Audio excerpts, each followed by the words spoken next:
स्वीकारलं, धर्मकार्य म्हणून स्वीकारलं, देवकार्य म्हणून स्वीकारलं. आणि तुम्ही आजला ज्या संस्कारामध्ये आम्ही वाढलो, ज्यांनी गावाला आधार दिला, ज्यांनी गावाला मोठं केलं, ज्यांनी गावाचं नाव संसदेत विधानसभेमध्ये गाजवलं, जिल्हा परिषदमध्ये गाजवलं, तुम्ही त्यांना त्यांचं कार्य विचारताय, त्यांचं कर्तृत्व विचारताय. तुमची क्षमता तरी आहे का?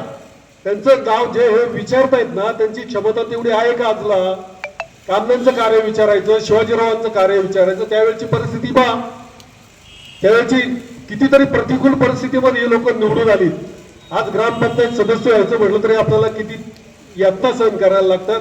किंवा अण्णांनंतर, शिवाजीरावांनंतर आपल्या गावचा कोण आमदार झाला, कोण जिल्हा परिषदमध्ये कसे सदस्य झाले आपण पाहतोय का? आपला मंचर एवढं मोठं गाव असून आपण पिंपळगावचा जिल्हा परिषद सदस्य म्हणून आपल्या गावामध्ये आलं. या पद्धतीचं राजकारण केलं गेलेलं होतं. आणि आज परत ह्या धर्मकार्यामध्ये खऱ्या अर्थाने राजकारण यायला नको होतं.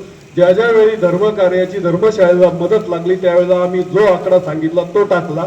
अगदी 94-95 सालापासून बाळासाहेब आपण पैसे दिलेले, 50-50 हजार त्यावेळेला दिलेत आम्हाला. आम्ही कधी स्वतःचं नाव लावायला कधी सांगितलं नाही. आत्ता किती वर्गणी दिली कधी नाव टाकायला सांगितलं नाही. आजला तुम्हाला सांगतो, विठ्ठल मंदिराचा आजला संतोष शेठ म्हटले बोला. आज विठ्ठल मंदिर तिथलं ते काही तरुण मंडळी आहेत, त्यांनी काम काढलं. इलेक्शनच्या अगोदर त्यांना शब्द दिले का आम्ही तुम्हाला 2 करोड रुपये देतो ना, पण तुम्ही कशाला काम करता, ते थांबवा काम तिथं. आज पाऊस पडला, 8 दिवस झाले, त्याच्या मागे कोणीच नाही. न ठेवता संपूर्ण देशभर दिल्लीच्या तख्तापर्यंत मंचरची ओळख ज्या माणसांनी निर्माण केली, ते आपल्या मंचरकरांचं वैभव, तुमचा आमचा सगळ्यांचा स्वाभिमान, स्वर्गीय लोकनेते किसनरावजी बांडखेले यांच्या नावाचा आग्रह धरण्यासाठी आपल्याला एकत्रित यावं लागते. याच्यासारखा दुर्दैवी दिवस आपल्या मंचरकरांच्या आयुष्यामध्ये यापूर्वी आला नाही आणि भविष्यात पुढे कधी येईल असं मला वाटत नाही. ज्या मंडळींनी तो दिवस आज आपल्यावरती आणलेला आहे, ती मंडळी कोण आहेत, काय आहेत, हे सगळं आपल्या समोर आहे. ज्या पांडुरंगाच्या नगरीमध्ये हा कार्यक्रम होतोय,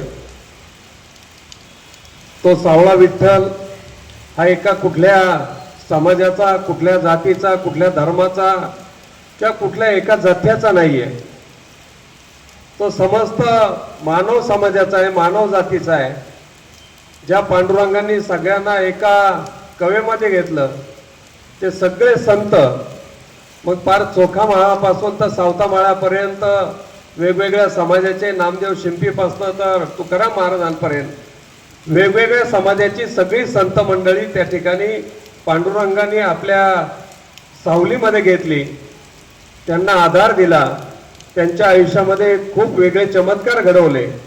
त्या पांडुरंगाच्या नगरीमध्ये, त्या जागेमध्ये आपल्या मंचरकरांची धर्मशाळा असावी.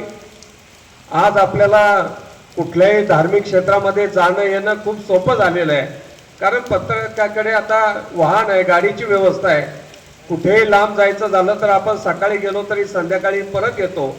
परंतु ज्या वेळेस अण्णांसारखी माणसं समाजामध्ये काम करत होती त्यावेळेस गाडीची व्यवस्था नव्हती, कुठलंही वाहन नव्हतं.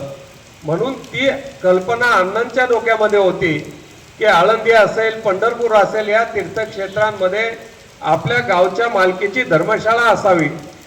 सगळ्या जुन्या लोकांना माहीत असेल, सगळ्यांनी एक वेळ हात वर करून त्या नावासाठी पाठिंबा द्यावा ही माझी सगळ्यांना विनंती आहे. कारण अण्णा हे आपल्या मंचरकरांचं श्रद्धास्थान आहे, अण्णा हे आपलं वैभव आहे. त्यांचं नाव त्या धर्मशाळेला लागलं पाहिजे आणि जोपर्यंत ते नाव लागत नाही तोपर्यंत आम्ही मंचरकर कुठेही खाली बसणार नाही, मागे हटणार नाही. आपण आलात, आपल्याला काही वेळ वाटलं करून राजू बेले पाटील तुम्ही बोललात,